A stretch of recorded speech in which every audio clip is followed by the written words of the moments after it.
नमस्कार साथियों, बीएलआर जी के एनजेएस क्लासेस में मैं आपका बहुत बहुत स्वागत करता हूं। तो चलिए प्रश्नों को देखते हैं। एक दल के रूप में संविधान सभा की रचना हेतु 1924 में संविधान सभा का विचार सर्वप्रथम किस पार्टी ने प्रस्तुत किया था? तो स्वराज पार्टी था। व्यक्तिगत तथा औपचारिक रूप से 1934 में संविधान सभा के गठन का विचार सर्वप्रथम किसने दिया था? तो एम एन रॉय जी ने दिया था। भारतीय राष्ट्रीय कांग्रेस ने पहली बार कब भारतीय संविधान के निर्माण के लिए आधिकारिक रूप से संविधान सभा के गठन की मांग की थी? तो 1935 में संविधान सभा के गठन की मांग की थी भारतीय राष्ट्रीय कांग्रेस ने। वर्ष 1938 में यह किसने घोषणा किया था कि संविधान का निर्माण वयस्क मताधिकार के आधार पर चुनी गई संविधान सभा द्वारा किया जाएगा? तो पंडित जवाहरलाल नेहरू के द्वारा ऐसा किया। स्वतंत्र संविधान के निर्माण के लिए क्रिप्स मिशन भारत कब आया था? तो 1942 में क्रिप्स मिशन जो था भारत आया था। 3 सदस्य कैबिनेट मिशन भारत कब आया था? जो 3 सदस्यीय कैबिनेट मिशन था 24 मार्च 1946 को भारत आ गया था। संविधान सभा की प्रथम बैठक कब हुई थी? तो 9 दिसंबर 1946 को संविधान सभा की जो प्रथम बैठक हुई थी। संविधान सभा के प्रथम अध्यक्ष जो कि अस्थायी अध्यक्ष थे कौन थे? तो डॉक्टर सच्चिदानंद सिन्हा थे। अस्थायी जो अध्यक्ष थे डॉक्टर सच्चिदानंद सिन्हा थे। संविधान सभा के प्रथम अध्यक्ष जो कि अस्थायी अध्यक्ष थे डॉक्टर राजेंद्र प्रसाद जी थे। किस देशी रियासत के प्रतिनिधियों ने संविधान सभा में भाग नहीं लिया था? तो हैदराबाद जो देशी रियासत। संविधान सभा में प्रांतीय तथा देशी रियासतों में कितने लाख की आबादी पर एक प्रतिनिधि को चुना गया था? तो 10 लाख की आबादी पर एक प्रतिनिधि को चुना गया था। संविधान सभा के संचालन समिति के अध्यक्ष कौन थे? तो डॉक्टर राजेंद्र प्रसाद जी थे संविधान सभा के संचालन समिति के अध्यक्ष। संविधान सभा के संघीय संविधान समिति के अध्यक्ष कौन थे? तो पंडित जवाहरलाल नेहरू थे। संविधान सभा के प्रारूप समिति के अध्यक्ष कौन थे? तो डॉक्टर भीमराव अंबेडकर संविधान सभा के प्रारूप समिति के अध्यक्ष थे डॉक्टर भीमराव अंबेडकर। संविधान सभा के प्रांतीय संविधान समिति के अध्यक्ष कौन थे? तो सरदार वल्लभ भाई पटेल जी थे। प्रश्नों को ध्यान से देखेंगे आप लोग, बहुत ही इंपॉर्टेंट प्रश्न लिए गए हैं। जितने भी सारे जो बेस्ट पॉलिटी के प्रश्न पूछे जाते हैं वही प्रश्न लिए गए हैं छांट के, तो ध्यान से देखेंगे आप लोग। संविधान सभा के संघ शक्ति समिति के अध्यक्ष कौन थे? तो पंडित जवाहरलाल नेहरू थे। संविधान सभा के मौलिक अधिकारों एवं अल्पसंख्यकों की जो संबंधित परामर्श समिति के अध्यक्ष कौन थे? तो सरदार वल्लभ भाई पटेल थे। संविधान सभा के राष्ट्र ध्वज संबंधित जो तदर्थ समिति के अध्यक्ष कौन थे? तो डॉक्टर राजेंद्र प्रसाद जी थे। संविधान सभा के मौलिक अधिकार उप समिति के अध्यक्ष कौन थे? तो जेबी कृपलानी थे। संविधान सभा के अल्पसंख्यक उप समिति के अध्यक्ष कौन थे? एस.जी. मुखर्जी थे। संविधान सभा में अनुसूचित जनजाति के सदस्यों की संख्या कितनी थी? तो संविधान सभा में जो अनुसूचित जनजाति की जो सदस्यों की जो संख्या थी उस समय 33। संविधान सभा में महिला सदस्यों की संख्या कितनी थी? तो 15 थी। महिला सदस्यों की जो संख्या थी 15 थी। संविधान के निर्माण में कुल कितने समय लगे थे? तो 2 साल 11 माह और 18 दिन लग गए थे। संविधान के निर्माण में कुल समय जो लगा था।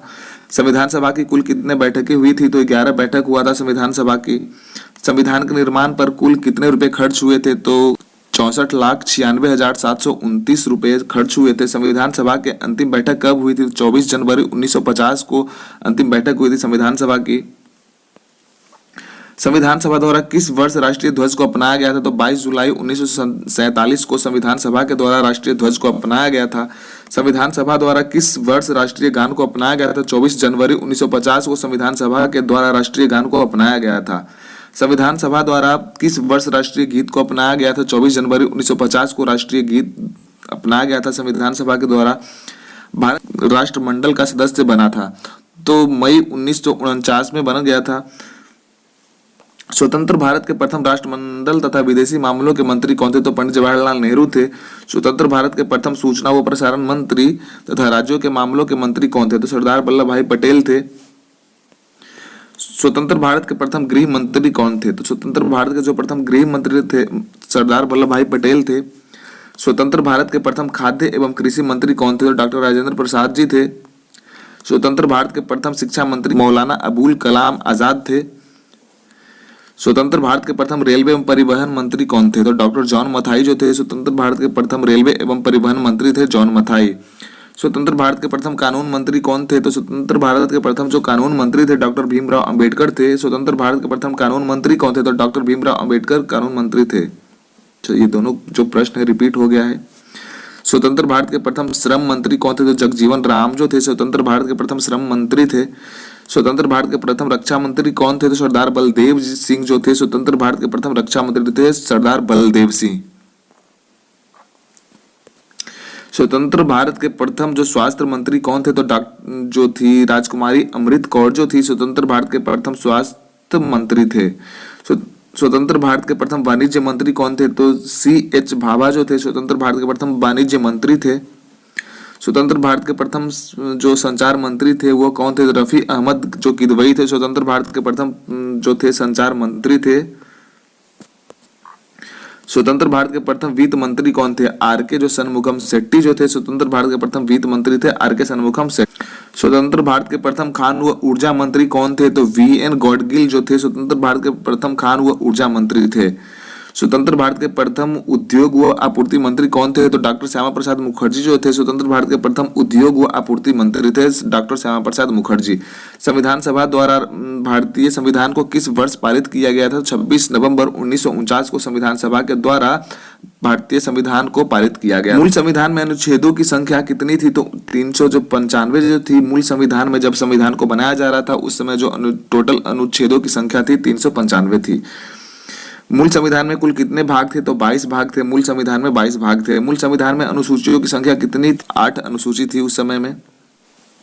संविधान सभा के सभी सदस्यों में सबसे महत्वपूर्ण समिति कौन सी थी? प्रारूप समिति जो थी संविधान सभा की सभी समितियों में महत्वपूर्ण थी प्रारूप समिति। संविधान सभा के प्रारूप समिति का गठन कब हुआ था? तो 29 अगस्त 1947 को हुआ था। संविधान सभा में the constitution as settled by the assembly be passed नामक प्रस्ताव किसने पेश किया था? तो डॉक्टर भीमराव अंबेडकर ने किया था।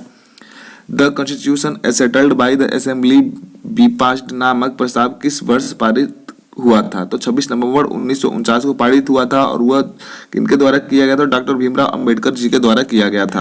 निम्न में से किसे भारतीय संविधान का पिता कहा जाता है? तो डॉक्टर भीमराव अंबेडकर को भारतीय संविधान का पिता कहा जाता है। यह प्रारूप समिति के भी अध्यक्ष थे और प्रथम कानून मंत्री भी यही थे। भारतीय संविधान पूर्ण रूप से किस वर्ष लागू हुआ था? तो 26 जनवरी 1950 को भारतीय संविधान पूर्ण रूप से लागू कर दिया गया था।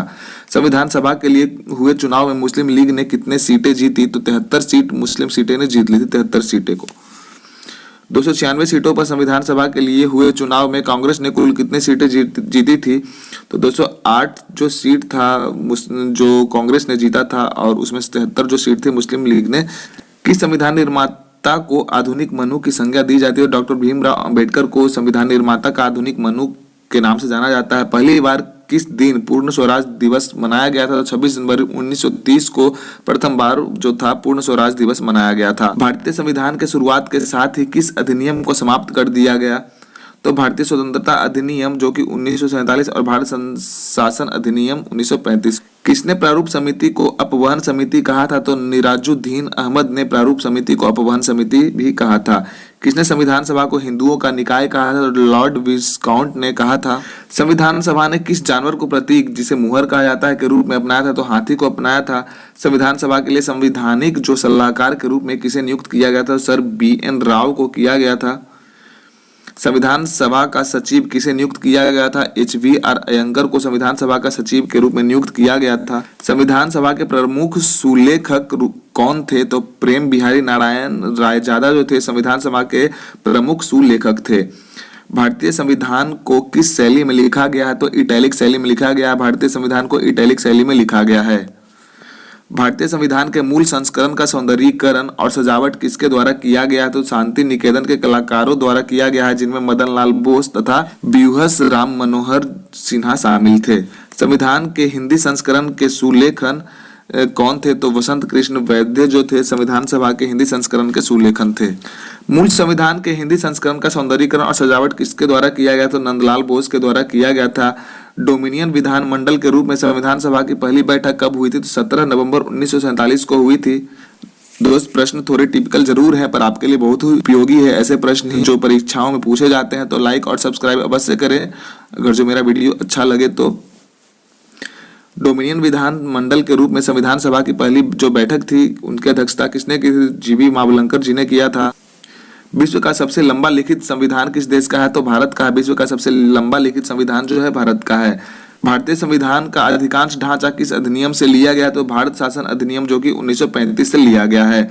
भारतीय संविधान में संघीय व्यवस्था, न्यायपालिका, राज्यपाल, आपातकालीन अधिकार, लोक सेवा का जो आयोग है का विवरण किस अधिनियम से लिया गया है? तो भारतीय संविधान का प्रस्तावना, जिसे उद्देशिका भी कहा जाता है, किसने प्रस्तुत किया था? तो पंडित जवाहरलाल नेहरू ने किया था।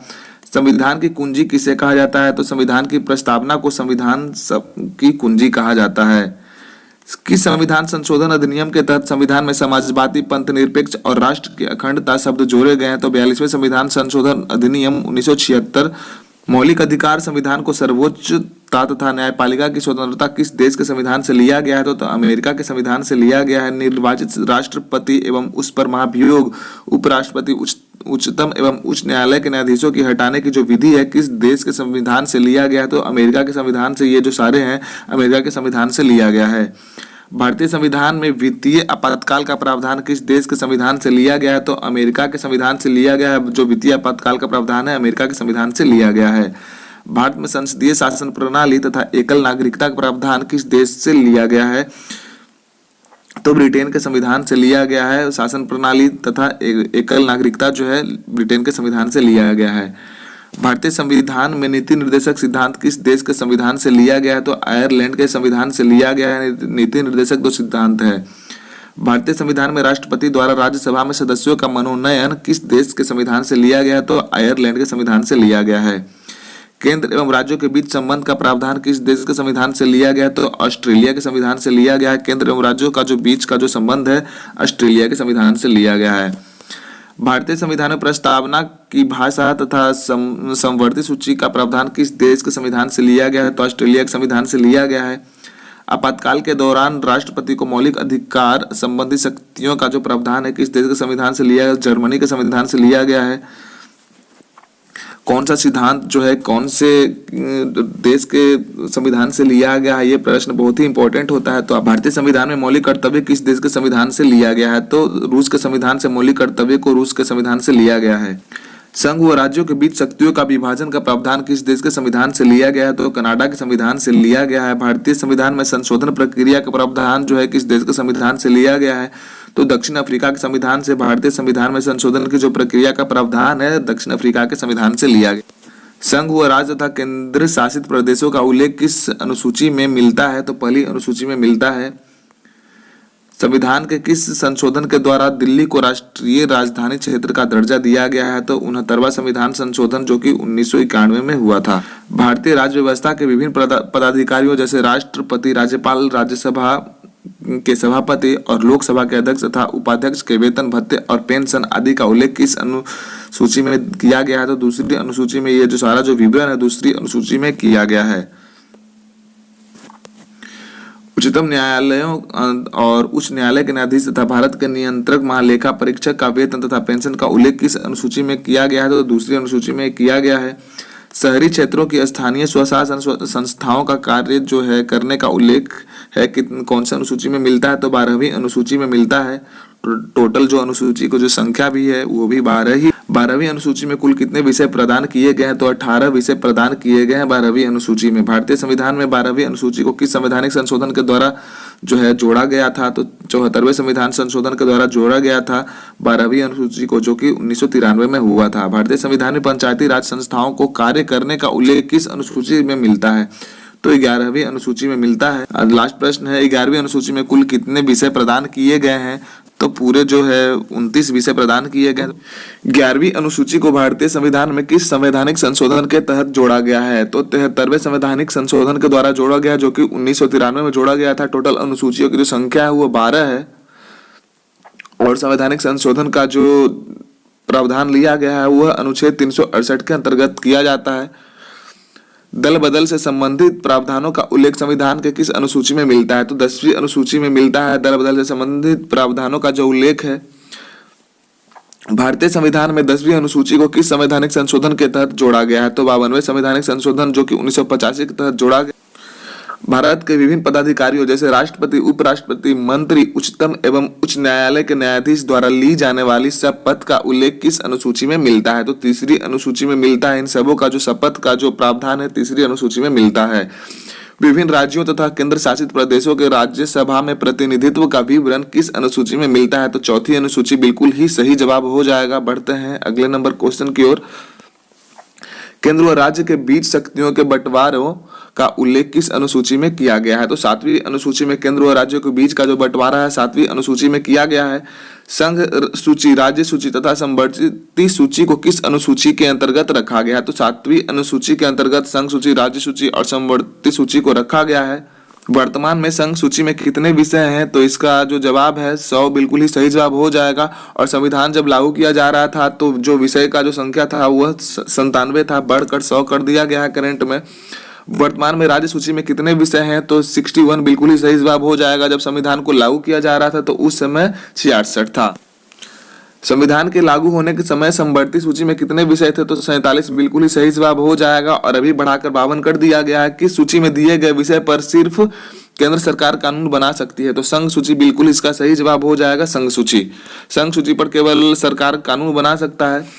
किस सूची में दिए गए विषय पर केंद्र और राज्य दोनों सरकारें कानून बना सकती है, परंतु विषय समान होने पर केंद्र सरकार के कानून मान्य होंगे? तो संवर्धित सूची बिल्कुल इसका सही जवाब हो जाए। किस अनुसूची में अनुसूचित क्षेत्रों और अनुसूचित जनजातियों के प्रशासन और नियंत्रण के बारे में उल्लेख मिलता है? तो 5वीं अनुसूची में यह उल्लेख मिलता है। असम, मेघालय, त्रिपुरा और मिजोरम राज्य के जनजातीय क्षेत्रों के प्रशासन के बारे में किस अनुसूची में विवरण मिलता है? तो 6वीं अनुसूची में मिलता है। संविधान लागू होने के समय 8वीं अनुसूची में कितनी भाषाओं को शामिल किया गया था? तो 14 भाषाओं को शामिल किया गया था 8वीं अनुसूची में, जो कि वर्तमान में 22 भाषाएं हैं। सिंधी भाषा को किस संवैधानिक संशोधन के तहत 8वीं अनुसूची में जोड़ा गया है? तो 21वां संवैधानिक संशोधन, जो कि 1967 में हुआ था। कोंकणी, मणिपुरी तथा नेपाली भाषा को किस संवैधानिक संशोधन के तहत 8वीं अनुसूची में जोड़ा गया है? तो 71वां संविधान संशोधन, जो कि 1992 में हुआ है।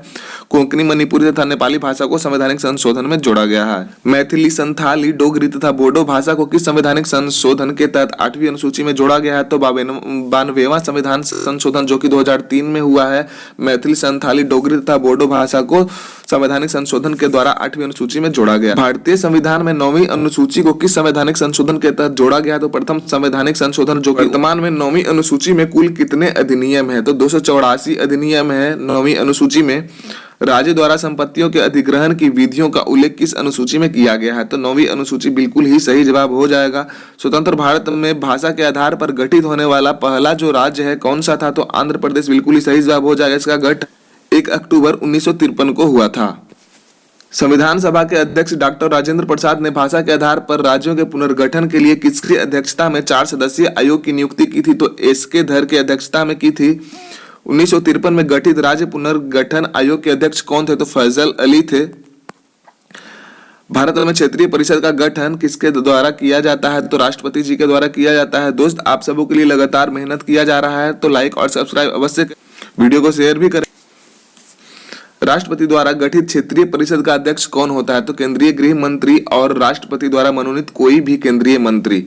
वर्तमान में भारत में कितने क्षेत्रीय परिषद है? तो 5 क्षेत्रीय परिषद है वर्तमान में भारत में, जो कि कौन कौन से हैं? उत्तर क्षेत्रीय परिषद, मध्यवर्तीय क्षेत्रीय परिषद, पूर्वी क्षेत्रीय परिषद, पश्चिमी क्षेत्रीय परिषद तथा दक्षिणी क्षेत्रीय परिषद। उत्तर क्षेत्रीय परिषद का मुख्यालय कहाँ स्थित है? तो न्यू दिल्ली में उत्तर परिषद जो क्षेत्रीय का जो मुख्यालय है न्यू दिल्ली में स्थित है। मध्यवर्ती क्षेत्रीय परिषद का मुख्यालय कहाँ? जो कि प्रयागराज है। पूर्वी क्षेत्रीय परिषद का मुख्यालय कहाँ है? कोलकाता, बिल्कुल ही सही जवाब हो जाएगा इसका। पश्चिमी क्षेत्रीय परिषद का मुख्यालय कहाँ स्थित है? मुंबई, बिल्कुल ही सही जवाब है। दक्षिणी क्षेत्रीय परिषद का मुख्यालय कहाँ है? चेन्नई, इसका सही जवाब हो जाएगा। अगले नंबर क्वेश्चन की ओर बढ़ते हैं दोस्त। नीति निर्देशक तत्व का उल्लेख संविधान के किस भाग में किया गया है? तो भाग 4 में किया गया है। नीति निर्देशक तत्व का जो उल्लेख है संविधान के भाग 4 में किया गया है। नीति निर्देशक तत्व का उल्लेख संविधान के किस अनुच्छेद में किया गया है? तो अनुच्छेद 36 से लेकर अनुच्छेद 51 तक किया गया है नीति निर्देशक तत्वों का उल्लेख।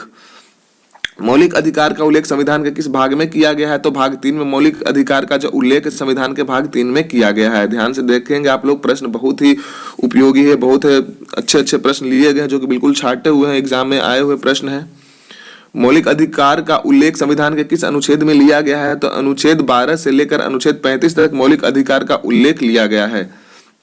मूल कर्तव्यों का उल्लेख संविधान के किस भाग में किया गया है? तो 4 क में किया गया है मूल कर्तव्यों का उल्लेख। मूल कर्तव्यों का उल्लेख संविधान के किस अनुच्छेद में किया गया है? तो 51 क में किया गया है मूल कर्तव्यों का उल्लेख। संघ का उल्लेख संविधान के किस भाग में मिलता है? तो भाग 5 में मिलता है। संघ का उल्लेख संविधान के भाग 5 में मिलता है। संघ का उल्लेख संविधान के किस अनुच्छेद में मिलता है? तो अनुच्छेद 52 से लेकर अनुच्छेद 151 तक में मिलता है। राज्य का उल्लेख संविधान के किस भाग में मिलता है? तो भाग 6 में राज्य का उल्लेख संविधान में मिलता है। राज्य का उल्लेख संविधान के किस अनुच्छेद में मिलता है? तो अनुच्छेद 152 से लेकर अनुच्छेद 237 तक राज्य का उल्लेख संविधान के इस अनुच्छेद में मिलता है। संघ एवं राज्यों का उल्लेख संविधान के किस भाग में मिलता है? तो भाग 1 में संघ एवं राज्यों का जो उल्लेख है संविधान के भाग 1 में मिलता है। संघ एवं राज्यों का उल्लेख संविधान के किस अनुच्छेद में किया गया है? तो अनुच्छेद 1 से अनुच्छेद 4 तक जो है संघ और राज्यों का जो उल्लेख है अनुच्छेद 1 से 4 तक किया गया है। नागरिकता का उल्लेख संविधान के किस भाग में मिलता है? तो भाग 2 में संविधान के जो है नागरिकता का उल्लेख मिलता है। नागरिकता का उल्लेख संविधान के किस अनुच्छेद में किया गया है? तो अनुच्छेद 5 से लेकर जो अनुच्छेद 11 है उसमें नागरिकता का उल्लेख किया गया। पंचायती राज का उल्लेख संविधान के किस भाग में मिलता है? तो भाग 9 में पंचायती राज का उल्लेख मिलता है। पंचायती राज का उल्लेख संविधान के किस अनुच्छेद में किया गया है? तो अनुच्छेद 243, 243 क से अनुच्छेद 243 ण तक किया गया है। संघ और राज्यों के बीच का जो संबंध है उसके बारे में उल्लेख संविधान के किस भाग में किया गया है? तो भाग 11 में जो है संघ और राज्यों के बीच का जो संबंध है उसका उल्लेख किया गया है। संघ और राज्यों के बीच के संबंध के बारे में उल्लेख किस अनुच्छेद में किया गया है? तो अनुच्छेद 245 से लेकर 263 है उसमें संघ और राज्यों के बीच का जो संबंध है उसके बारे में उल्लेख किया गया है। भारत में निर्वाचन संबंधी उल्लेख संविधान के किस भाग में किया गया है? तो भाग 15 में संविधान का जो निर्वाचन संबंधी जो उल्लेख है भाग 15 में किया गया। भारत में निर्वाचन संबंधी उल्लेख संविधान के किस अनुच्छेद में किया गया है? तो अनुच्छेद 324 से अनुच्छेद 329 तक भारत में निर्वाचन संबंधी उल्लेख का विवरण मिलता है। भारतीय संविधान में संविधान संशोधन संबंधी उल्लेख किस भाग में मिलता है? तो भाग 20 में मिलता है। संविधान संशोधन संबंधी उल्लेख किस अनुच्छेद में मिलता है? तो अनुच्छेद 368 में संविधान संशोधन जो किया जाता है उसका जो उल्लेख है 368 में मिलता है। हिंदी को भारत की राजभाषा के रूप में कब स्वीकार किया गया था? तो 14 सितंबर 1949 को हिंदी को भारत की राजभाषा के रूप में स्वीकार किया गया था। भारतीय संविधान के किस अनुच्छेद में राजभाषा के संबंध में व्यवस्था की गई है? तो अनुच्छेद 343 से अनुच्छेद 351 तक किया गया है। किस अनुच्छेद के तहत हिंदी भारत की राजभाषा है? तो 343 क के तहत जो है हिंदी जो है भारत की राजभाषा है। बाह्य आक्रमण के फलस्वरूप किस अनुच्छेद के तहत राष्ट्रपति भारत में आपातकाल की घोषणा कर सकते हैं? तो अनुच्छेद 352 के तहत जो होता है राष्ट्रपति बाह्य आक्रमण के फलस्वरूप आपातकाल की घोषणा कर सकते हैं। राज्यों में राष्ट्रपति शासन का उल्लेख संविधान के किस अनुच्छेद में किया गया है? तो अनुच्छेद 356 में राष्ट्रपति शासन का उल्लेख किया गया है। भारत का राष्ट्रपति किस अनुच्छेद के वित्तीय आपातकाल की घोषणा कर सकता है? तो अनुच्छेद 360 के तहत राष्ट्रपति वित्तीय आपातकाल की घोषणा कर सकते हैं। पंचायती राज संस्थाओं के निर्वाचन हेतु कौन उत्तरदायी है? तो राज्य निर्वाचन आयोग पंचायती राज संस्थाओं के निर्वाचन हेतु उत्तरदायी होते हैं। भारत में पंचायती राज अधिनियम कब लागू हुआ था? तो 25 अप्रैल 1993 को पंचायती राज अधिनियम लागू हो गया था। सर्वप्रथम पंचायती राज व्यवस्था कहाँ लागू हुई थी? तो नागौर जो कि राजस्थान में है 1959 में हुआ था। किसकी सिफारिश पर भारत में त्रिस्तरीय पंचायती राज व्यवस्था की स्थापना की गई थी? तो बलवंत राय मेहता समिति के अनुशंसा पर जो है उन्हीं के सिफारिश पर त्रिस्तरीय पंचायती राज का व्यवस्था किया गया था। पंचायती राज व्यवस्था की सबसे छोटी इकाई क्या है? तो ग्राम पंचायत जो है पंचायती राज व्यवस्था का सबसे छोटा इकाई है ग्राम पंचायत। 2 स्तरीय पंचायती राज व्यवस्थाओं का सुझाव किसने दिया था? तो अशोक मेहता समिति ने 2 स्तरीय पंचायती राज व्यवस्थाओं का सुझाव दिया था। पंचायत स्तर पर राज्य सरकार का प्रतिनिधित्व कौन करता है? तो ग्राम प्रधान जो होते हैं पंचायत स्तर पर राज्य सरकार का प्रतिनिधित्व करते हैं। पंचायती राज विषय किस सूची में है? तो राज्य सूची में जो है पंचायती राज है। पंचायत चुनाव के लिए उम्मीदवार की जो आयु होती है कितनी होनी चाहिए? तो 21 वर्ष होनी चाहिए पंचायत चुनाव के लिए उम्मीदवार की आयु। भारत में पहला नगर निगम कहाँ स्थापित हुआ? तो चेन्नई में भारत में पहला नगर निगम स्थापित हुआ। ग्राम पंचायतों की आय का स्रोत क्या है? तो मेला व बाजार कर जो है ग्राम पंचायतों का आय स्रोत है। यदि पंचायत को भंग किया जाता है तो पुनः निर्वाचन कितने समय के अंदर आवश्यक होना होता है? तो 6 माह के भीतर ही उसका जो निर्वाचन फिर से होना तय होता है। किसी राज्य की कार्यपालिका की शक्ति किसमें निहित होती है? तो निहित होती है। राज्यपाल की नियुक्ति कौन करता है? तो राष्ट्रपति राज्यपाल की नियुक्ति करते हैं राष्ट्रपति जी। राज्यपाल को पद व गोपनीयता की शपथ कौन दिलाता है? तो उस राज्य का जो मुख्य न्यायाधीश जो होते हैं राज्यपाल को पद की गोपनीयता की शपथ दिलाते हैं। किस व्यक्ति को हटाने का प्रावधान जो है संविधान में नहीं है? तो राज्यपाल का जो हम पद हटा नहीं सकते हैं संविधान में ऐसा लिखा गया है। राज्यपाल का कार्यकाल कितने वर्षों का होता है? तो 5 वर्षों का होता है राज्यपाल का कार्यकाल। राज्यपाल का वेतन भत्ता किस कोष से आता है? तो राज्य का जो संचित निधि है उससे ही राज्यपाल का वेतन भत्ता आता है। राज्य सरकार का संवैधानिक प्रमुख कौन होता है? तो राज्यपाल जो होता है राज्य सरकार का संवैधानिक प्रमुख होता है। राज्यपाल पद हेतु न्यूनतम आयु कितनी होती है? तो 35 वर्ष जो होती है राज्यपाल पद के लिए न्यूनतम आयु 35 वर्ष होती है और राष्ट्रपति का भी इतना ही होता है। राज्यपाल अपना त्याग पत्र किसे दे सकता है? तो राष्ट्रपति को राज्यपाल अपना त्याग पत्र दे सकता है। राज्यपाल विधानसभा में कितने आंग्ल भारतीयों की नियुक्ति कर सकता है? तो एक को कर सकता है। राज्यपाल जो विधानसभा में कितने आंग्ल भारतीयों की नियुक्ति कर सकता है? तो एक एंग्लो इंडियंस का नियुक्ति कर सकता है।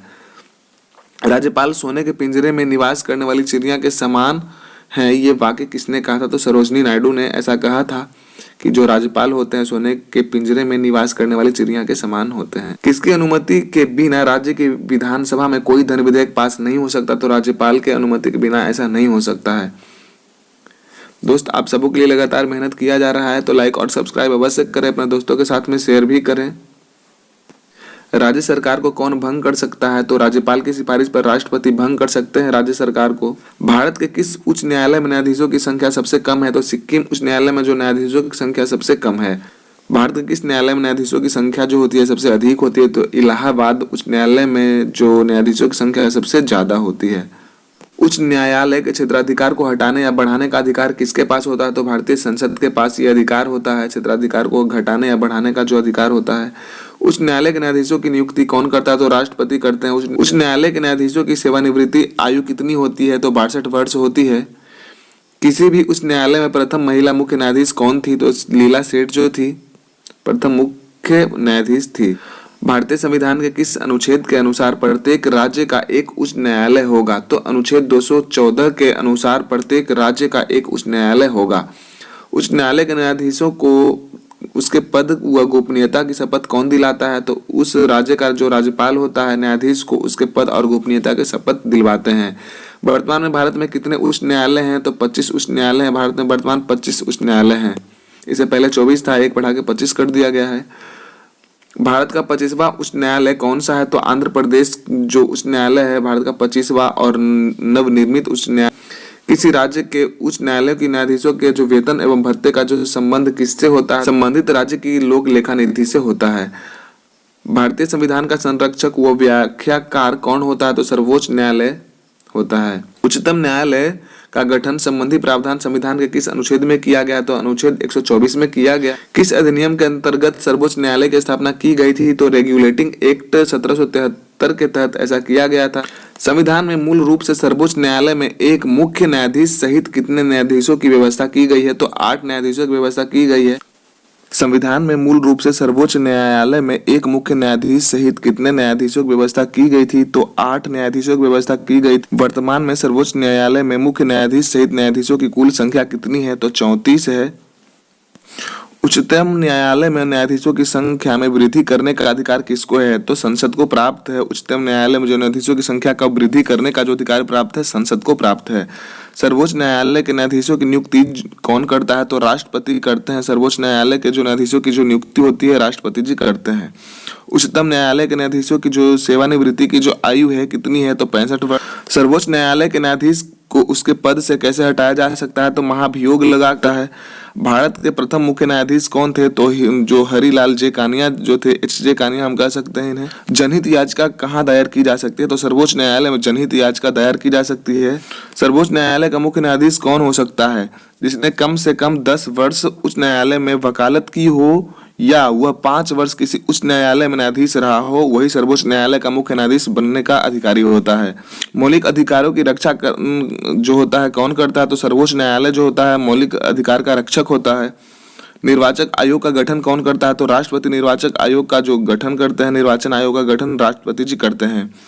परिसीमन आयोग का अध्यक्ष कौन होता है? तो मुख्य निर्वाचन आयुक्त जो होते हैं परिसीमन आयोग का अध्यक्ष होते हैं। भारत के प्रथम मुख्य चुनाव आयुक्त कौन थे? तो सुकुमार सेन जो थे भारत के प्रथम मुख्य चुनाव आयुक्त थे। भारत में सार्वजनिक मताधिकार के आधार पर प्रथम आम चुनाव कब हुए थे? तो 1952 में भारत में सार्वजनिक मताधिकार के आधार पर प्रथम आम चुनाव हुए थे 1952। भारत में पहली बार महिलाओं को मताधिकार कब प्राप्त हुआ था? तो 1989 में भारत में पहली बार महिलाओं को मत देने का अधिकार प्राप्त हुआ था। निर्वाचन आयुक्त को पदच्युत करने का अधिकार किसको है? तो राष्ट्रपति को है। डिसमिस्ड करने का अधिकार जो है लोकसभा या फिर विधानसभा में किसी चुनावी प्रत्याशी की जमानत राशि कब जब्त कर ली जाती है? पूरे वोट का 1/6 भाग भी किसी कैंडिडेट को नहीं पड़ता है तो ऐसा माना जाता है कि उसका जमानत जब्त हो जाता है। मुख्य निर्वाचन आयुक्त की सेवानिवृत्ति आयु कितनी होती है? तो 6 वर्ष या 65 वर्ष, जो भी पहले हो जाए। लोकसभा अध्यक्ष का चुनाव कौन करता है? तो लोकसभा सदस्य करते हैं। लोकसभा अध्यक्ष अपना त्याग पत्र किसे दे सकता है? तो लोकसभा के उपाध्यक्ष को दे सकता है। भारत के प्रथम लोकसभा अध्यक्ष कौन थे? तो जीवी मावलंकर, गणेश वासुदेव मावलंकर जी जो थे भारत के प्रथम लोकसभा अध्यक्ष थे। भारतीय संसद के दोनों सदनों की संयुक्त अधिवेशन की अध्यक्षता कौन करते हैं? तो लोकसभा अध्यक्ष करते हैं। लोकसभा में किसी विधेयक को धन विधेयक के रूप में कौन प्रमाणित करता है? तो लोकसभा के अध्यक्ष करते हैं। किसी विधेयक को धन विधेयक है या नहीं है यह प्रमाणित लोकसभा के अध्यक्ष ही करते हैं। लोकसभा का जनक किसे माना जाता है? तो जीवी मावलंकर को लोकसभा का जनक माना गया है। लोकसभा के अध्यक्ष या उपाध्यक्ष की अनुपस्थिति में लोकसभा की अध्यक्षता कौन करता है? तो लोकसभा का जो वरिष्ठतम सदस्य होते हैं वही करते हैं। अध्यक्ष के अनुपस्थिति में उनका जो अध्यक्षता है, लोकसभा का अध्यक्षता लोकसभा का वरिष्ठतम सदस्य करते हैं। राष्ट्रमंडल अध्यक्षों का सम्मेलन का पदेन महासचिव कौन होता है? तो लोकसभा के जो महासचिव होते हैं। भारत की प्रथम महिला लोकसभा अध्यक्ष कौन है? तो मीरा कुमार जो है भारत की प्रथम महिला लोकसभा के अध्यक्ष है। भारत के प्रधानमंत्री की नियुक्ति कौन करता है? तो राष्ट्रपति जो करते हैं। भारत के प्रधानमंत्री की जो नियुक्ति होती है राष्ट्रपति जी करते हैं। संघीय मंत्रिमंडल की बैठक का जो सभापति होते हैं कौन होते हैं? तो प्रधानमंत्री होते हैं। प्रधानमंत्री पद से त्याग पत्र देने वाले पहले प्रधानमंत्री कौन थे? तो मोरारजी देसाई जो थे। कौन से प्रधानमंत्री सबसे अधिक समय तक प्रधानमंत्री रहे? तो जवाहरलाल नेहरू जो थे 1947 से 1964 तक रहे थे। दोस्त, आप सबों के लिए लगातार मेहनत किया जा रहा है तो लाइक और सब्सक्राइब अवश्य करें। अपने दोस्तों के साथ में शेयर भी करें। प्रधानमंत्री बनने के लिए न्यूनतम आयु कितना होना आवश्यक है? तो 25 वर्ष जो होता है प्रधानमंत्री बनने के लिए न्यूनतम आयु होना अति आवश्यक है। भारतीय संविधान के अनुसार तथ्यात्मक संप्रभुता किसमें निहित होती है? तो प्रधानमंत्री में निहित होती है। अभी तक कितने प्रधानमंत्रियों की मृत्यु अपने पद पर रहते हुए हो गई है? तो 3 प्रधानमंत्रियों की जो मृत्यु हो गई है अपने पद पर रहते हुए, उसमें कौन कौन थे? पंडित जवाहरलाल नेहरू, लाल बहादुर शास्त्री और इंदिरा गांधी। प्रधानमंत्री को पद एवं गोपनीयता की शपथ कौन दिलाता है? तो राष्ट्रपति दिलाते हैं। भारत के सबसे कम आयु में प्रधानमंत्री कौन थे? तो राजीव गांधी जो थे लगभग 40 की उम्र में ही प्रधानमंत्री बन गए थे भारत के। किस प्रधानमंत्री की नियुक्ति के समय वे किसी भी सदन, लोकसभा या राज्यसभा के सदस्य नहीं थे? तो HD देवगौड़ा थे। संघीय मंत्री परिषद के मंत्री किसके प्रति उत्तरदायी होते हैं? तो लोकसभा के प्रति उत्तरदायी होते हैं। भारत में किसी भी सदन का सदस्य बने बिना कोई व्यक्ति मंत्री पद पर कितने दिनों तक रह सकता है? तो 6 महीनों तक रह सकता है। संविधान के किस अनुच्छेद में मंत्री परिषद की नियुक्ति व पदच्युति का प्रावधान है? तो अनुच्छेद 75 में ऐसा लिखा गया है। मंत्री परिषद के सदस्यों को पद व गोपनीयता की शपथ कौन दिलाता है? तो राष्ट्रपति जी दिलवाते हैं। संविधान में लोकसभा के सदस्यों की अधिकतम संख्या कितनी निर्धारित की गई है? तो 552 जो है संख्या निर्धारित की गई है अधिकतम। वर्तमान में लोकसभा में राष्ट्रपति कितने सदस्यों को एंग्लो इंडियंस से मनोनीत कर सकते हैं? तो मात्र 2 सदस्य, और राज्यसभा से 12 कर सकते हैं। मतलब लोकसभा और राज्यसभा मिला के पूरे 14 एंग्लो इंडियंस सदस्य होते हैं। वर्तमान लोकसभा में प्रत्येक राज्य के लिए स्थानों का जो आवंटन होता है किस प्रकार आधारित है? तो 1971 की जनगणना पर आधारित। लोकसभा का सदस्य बनने के लिए न्यूनतम आयु कितनी होनी चाहिए? तो 25 वर्ष होनी चाहिए। कौन सा राज्य सबसे अधिक प्रतिनिधि लोकसभा में भेजता है? तो उत्तर प्रदेश जो होता है 80 सीटें हैं उत्तर प्रदेश के पास में। किस राज्य में लोकसभा सदस्य की संख्या सबसे कम है? तो नागालैंड, सिक्किम व मिजोरम में। इन सभी राज्यों में 1-1 लोकसभा सीटें हैं। मात्र 1-1 लोकसभा सीटें इन राज्यों में। लोकसभा में एक वर्ष में कम से कम कितना सत्र जरूरी होता है? तो 2 सत्र जरूरी होता है लोकसभा में। लोकसभा को कौन भंग कर सकता है? तो राष्ट्रपति भंग कर सकते हैं प्रधानमंत्री के सलाह पर। बजट किसके द्वारा पारित किया जाता है? तो लोकसभा के द्वारा बजट पारित किया जाता है। लोकसभा के प्रोमेट स्पीकर की नियुक्ति कौन करता है? तो जो लोकसभा के जो अस्थायी अध्यक्ष होते हैं उनकी नियुक्ति राष्ट्रपति जी कर। किस विधेयक को केवल लोकसभा ही पारित कर सकता है? तो धन विधेयक को केवल लोकसभा ही पारित कर सकता है। वर्तमान में लोकसभा सीट की संख्या कितनी है? तो 545 जो है वर्तमान में लोकसभा सीटों की संख्या है। आपातकाल की स्थिति में संसद एक बार में लोकसभा का कार्यकाल कितने समय के लिए बढ़ा सकता है? तो 1 वर्ष के लिए आपातकाल की स्थिति में संसद जो है लोकसभा का कार्यकाल 1 वर्ष के लिए बढ़ा सकता है। संसद के दोनों सदनों में प्रश्नकाल के ठीक बाद का समय क्या होता है? तो शून्यकाल जो होता है संसद के दोनों सदनों में प्रश्नकाल के ठीक बाद का समय जो होता है शून्यकाल कहते हैं। वर्तमान में राज्यसभा सदस्यों की संख्या कितनी है? तो 245 जो है वर्तमान में राज्यसभा सदस्यों की जो संख्या है। हालांकि अधिकतम जो है सीटों की जो संख्या है 250 है।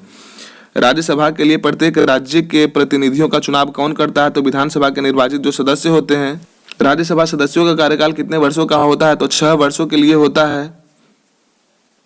राज्यसभा के सदस्य बनने के लिए न्यूनतम आयु कितनी होनी चाहिए? तो 30 वर्ष होनी चाहिए। राज्यसभा सदस्य का जो न्यूनतम उम्र है 30 वर्ष है। लोकसभा व राज्यसभा में विपक्ष का नेता बनने के लिए कितने सीटों का होना अति आवश्यक है? तो कुल सदस्य का जो संख्या है उसका 1/10 जो भाग है होना जरूरी है। वह कौन सा सदन है जिसका अध्यक्ष उस सदन का सदस्य नहीं होता है? तो राज्यसभा एक अस्थायी सदन है। क्यों? क्योंकि यह कभी भंग नहीं होता है और इसके 1/3 सदस्य प्रति 2 वर्ष के बाद जो होते हैं सेवानिवृत्त हो जाते हैं। राज्यसभा का पहली बार गठन कब हुआ था? तो 3 अप्रैल 1952 को राज्यसभा का पहली बार गठन हुआ था। राज्यसभा की प्रथम बैठक कब हुई थी? तो 13 मई 1952 को राज्यसभा की प्रथम बैठक हुई थी। भारत में किसकी स्वीकृति के बिना कोई भी सरकारी खर्चा नहीं किया जा सकता है? तो संसद के स्वीकृति के बिना कोई भी सरकारी खर्च नहीं किया जा सकता है। केंद्रीय संसद राष्ट्र हित में राज्य सूची के विषयों पर कानून कब बना सकती है? तो राज्यसभा में उपस्थित सदस्यों के जो 2/3 बहुमत पर वह कानून बना सकती है। राज्यसभा की 2 बैठकों के मध्य समयांतराल जो होता है कितना होना चाहिए? तो 6 माह, अधिकतम 6 माह होना चाहिए, इससे ज्यादा नहीं होना चाहिए। किन राज्यों का राज्यसभा में प्रतिनिधि नहीं है? तो अंडमान निकोबार, चंडीगढ़, दादरा और नगर हवेली, लक्षद्वीप और दमन द्वीप का कोई भी राज्यसभा प्रतिनिधित्व नहीं है। भारत के कौन से प्रधानमंत्री राज्यसभा के सदस्य रहे हैं? तो श्रीमती इंदिरा गांधी जो है और मनमोहन सिंह जो है राज्यसभा के सदस्य भी रह चुके हैं। राज्यसभा का पदेन अध्यक्ष कौन होता है? तो उपराष्ट्रपति जो होते हैं राज्यसभा का पदेन अध्यक्ष होता है। इसका मतलब यह है कि राज्यसभा का जो अध्यक्ष होते हैं उपराष्ट्रपति ही होते हैं। उपराष्ट्रपति का जो चुनाव होता है कैसे होता है? तो अप्रत्यक्ष रूप से होता है। उपराष्ट्रपति का जो चुनाव होता है अप्रत्यक्ष रूप से होता है। उपराष्ट्रपति के चुनाव हेतु कौन सा प्रणाली अपनाई जाती है? तो एकल संक्रमणीय जो होता है प्रणाली अपनाई जाती है उपराष्ट्रपति के चुनाव के लिए।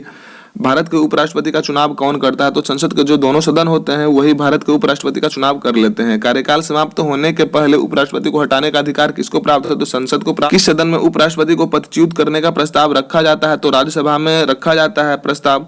उपराष्ट्रपति के चुनाव संबंधी विवाद को कौन देखता है? तो सर्वोच्च न्यायालय देखता है। उपराष्ट्रपति का कार्यकाल कितने वर्षों का होता है? तो 5 वर्षों का ही होता है उपराष्ट्रपति का जो कार्यकाल होता है। उपराष्ट्रपति पद हेतु कम से कम कितनी आयु होनी अति आवश्यक? तो 35 वर्ष आयु होनी अति आवश्यक है। दोस्त, आप सबों के लिए लगातार मेहनत किया जा रहा है तो लाइक और सब्सक्राइब अवश्य करें, अपने दोस्तों के साथ में शेयर भी। संविधान के किस अनुच्छेद में उपराष्ट्रपति का वर्णन है? तो अनुच्छेद 63 में उपराष्ट्रपति का वर्णन है भारतीय संविधान में। भारत के संघीय कार्यपालिका का अध्यक्ष कौन होता है? तो राष्ट्रपति होते हैं। भारत के तीनों सेनाओं का सर्वोच्च सेनापति कौन होता है? तो राष्ट्रपति जी होते हैं। भारत के तीनों सेनाओं का जो सर्वोच्च सेनापति होते हैं राष्ट्रपति होते हैं। भारत के राष्ट्रपति पद के लिए उम्मीदवार की न्यूनतम आयु कितनी होनी चाहिए? तो 35 वर्ष होना चाहिए। राष्ट्रपति के पद के उम्मीदवार के लिए न्यूनतम आयु जो होनी चाहिए 35 वर्ष होनी चाहिए, इससे कम नहीं होनी चाहिए। राष्ट्रपति का चुनाव किस पद्धति द्वारा होता है? तो समानुपातिक प्रतिनिधित्व एवं एकल संक्रमणीय प्रणाली द्वारा जो होता है राष्ट्रपति का जो चुनाव होता है। राष्ट्रपति को उनके पद से कैसे हटाया जा सकता है? तो संसद द्वारा महाभियोग लगाकर राष्ट्रपति को अपने पद से हटाया जा सकता है। राष्ट्रपति पर महाभियोग किस आधार पर लगाया जा सकता है? तो संविधान का जो अतिक्रमण करने का आरोप लगाकर उनको पद से हटाया। भारत के राष्ट्रपति को पद एवं गोपनीयता की शपथ कौन दिलाता है? तो भारत का जो मुख्य न्यायाधीश है भारत के राष्ट्रपति को पद एवं गोपनीयता की जो शपथ दिलाता है भारत का मुख्य न्यायाधीश। राष्ट्रपति अपना त्याग पत्र किसे सौंपता है? तो उपराष्ट्रपति को राष्ट्रपति अपना त्याग पत्र सौंपता है। भारत के कौन से एकमात्र राष्ट्रपति निर्विरोध चुने गए थे? तो नीलम संजीव रेड्डी जो थे भारत के एकमात्र राष्ट्रपति थे जो कि निर्विरोध जीत गए थे। लोकसभा और राज्यसभा में राष्ट्रपति कुल कितने सदस्य मनोनीत कर सकते हैं? तो 14 जो है मनोनीत एंग्लो इंडियंस का कर सकते हैं। लोकसभा में 2 और राज्यसभा में 12 कर सकते हैं। भारत के राष्ट्रपति को कौन सलाह दे सकता है? तो संघीय मंत्रिपरिषद जो है भारत के उपराष्ट्रपति को सलाह दे सकता है। कौन सा एकमात्र व्यक्ति उच्चतम न्यायालय का मुख्य न्यायाधीश रहते हुए भारत का कार्यवाहक राष्ट्रपति रहा था? तो मोहम्मद जो हिदायतुल्लाह जो था। किस विधेयक को राष्ट्रपति पुनर्विचार के लिए नहीं लौटा सकता है? तो धन विधेयक को राष्ट्रपति पुनर्विचार के लिए नहीं लौटा सकता है।